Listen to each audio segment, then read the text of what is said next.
Hello everyone, welcome to the history quiz 24th of October 25.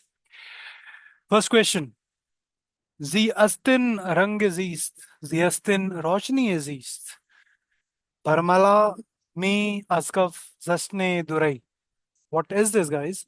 So basically is being referred to two important festivals of India, which contemporary poet of Balban wrote these lines. तो आपको थोड़ा सा अंदाजा हो ही गया होगा. जियस्तिन रंग अजीज, it's रंग का मतलब होली और जियस्तिन रोशनी अजीज का मतलब दिवाली. सो बालबन का गयासुद्दीन बालबन, जो आपको काइंड ऑफ दिल्ली सल्तनत से याद होगा, तो उनके राज में एक पोएट था जिन्होंने ये लाइंस लिखी थी. तो उस पोएट का नाम बता दीजिए. That's the question.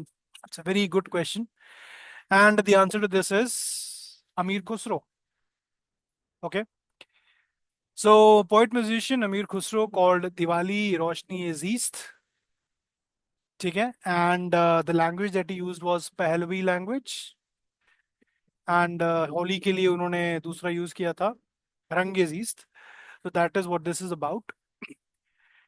Now, from this, we also should be aware about the rest of the poets that have been asked. ठीक है. यहाँ पे क्वेश्चन में आप देखोगे दाग देलवी ये कौन थे, शम्स सिराज अफीफ कौन थे और इब्राहिम जौक कौन थे. बाय द वे क्वेश्चन इसलिए पूछा गया है क्योंकि it was the Diwali week. So that is the reason the question is there. So let's quickly have a look at it. Contemporary poet of Balban, Amir Khusro, 1253 से 1325 का time Delhi सल्तनत का time था. Ghiyasuddin Balban, Ghiyasuddin बालबान. Please comment section में ये add करना कि ये जो एम्परर थे ये कौन से डायनेस्टी के एम्परर थे. उसके बाद दाग देलवी ये बहुत बाद में आए थे. They came at around 1900s, 19th century. Urdu poet, Delhi Hyderabad. So of course not related to Ghiyasuddin Balban.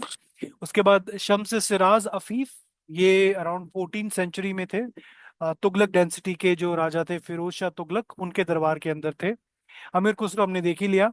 और उसके अलावा इब्राहिम जौक, मोहम्मद इब्राहिम जौक, ये थे अराउंड 18 सेंचुरी. बहादुर शाह जफर के उस्ताद इनको बोला जाता है. Right, the last Mughal emperor for the mutiny.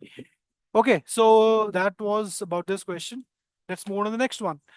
In which 7th century Sanskrit play is Diwali referred to as Deepa Pratipadotsva, which is the festival of lamps? तो कौन से ऐसे संस्कृत प्ले के अंदर इस वर्ड का जिक्र है? ठीक है. सो दीपा प्रतिपादोत्सव, ये आपको पता चले ही होगा, festival of lamps. Again Diwali के ऊपर एक क्वेश्चन है, बट ये कौन से संस्कृत प्ले में मेंशन्ड था?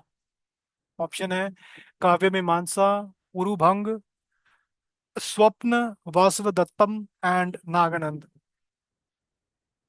So guys, please pause and try to answer. The correct answer for this question is D, Naganand. But बाकी के जो प्लेस हैं उनके बारे में फटाफट देख लेते हैं.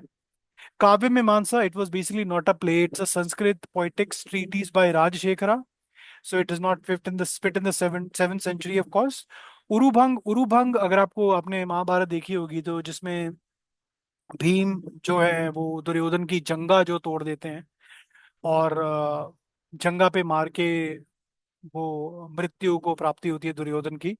तो उसी के ऊपर ये उरुभंग से आप याद रख लेना, भंग यानी कि अंग. सो उसके ऊपर ये जो प्ले है Sanskrit play which is written by Bhasa which is pre Kalidasa era. And उसके बाद स्वप्न वस्वदत्तम, ये भी अगेन भाषा ने ही लिखा था. It was about the king Udayana and Vasavadatta. ठीक है.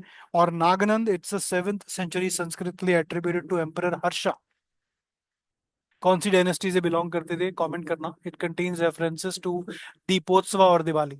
और बाय द वे यहाँ पे दीप का मतलब है लैंप. ये जो हमने हमने अभी ये जो टर्मिनोलॉजी देखी, दीप प्रतिपादोत्सव, तो ये प्रतिपाद का मतलब होता है फर्स्ट ल्यूनर डे और उत्सव का मतलब होता है फेस्टिवल. ठीक है. सो याद रख सकते हो to break it. Next question. In Jainism Diwali marks the ascension of Lord Mahavira to the Siddhlok, the realm of liberated souls after attaining nirvana, and is celebrated as a festival of spiritual significance. However, in Sikhism, Diwali coincides with Bandi Chor Divas, commemorating the event when Guru Hargobind Ji secured the release of 52 imprisoned kings from Emperor Jahangir's fort upon his own release. So, which of the above statements are true? Okay. So, guys, again, pause and try to answer. In fact, both the statements are correct here. तो दोनों के बारे में फटाफट discussion कर लेते हैं. तो जैन व्यू जो है दिवाली का, that is in Jainism, Diwali commemorates the lord Mahavira nirvana, which is final liberation. So lord Mahavira, he was a tirthankara. You guys need to comment कि वो कौन से तीर्थंकर थे. जैनिज्म में टोटल 24 तीर्थंकर हुए हैं. तो महावीर जो थे वो कौन से तीर्थंकर थे? I will give you the hint, it's either the first और द लास्ट. ठीक है, सो आप कमेंट करना.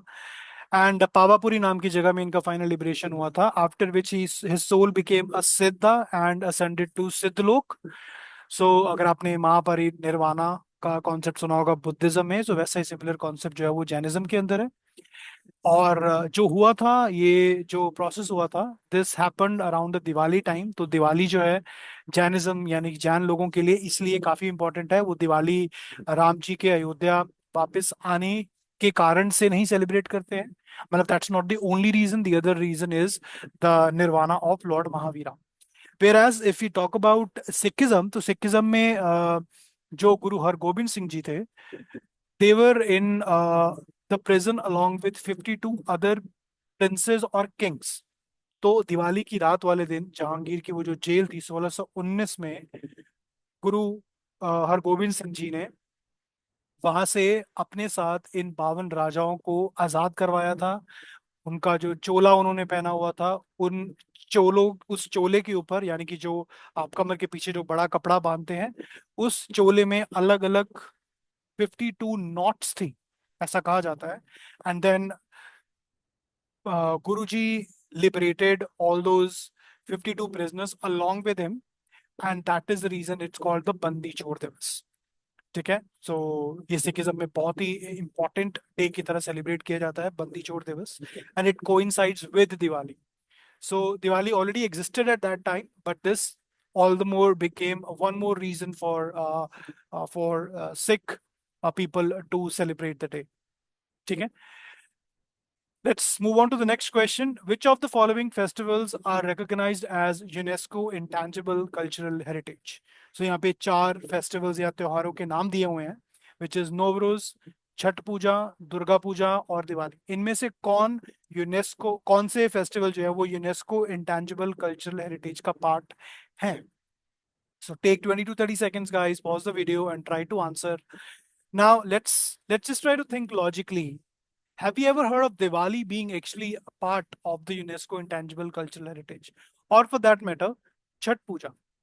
So Chhat Puja is not a part of the UNESCO Intangible Cultural Heritage. So eliminating 2, we are only left with option C and option D, which is either 3 and 4 and 1 and 3. इसका मतलब 3 यानी कि दुर्गा पूजा तो definitely है. And guys, Durga Puja के अलावा it's the Nowruz and it's not Diwali. Okay.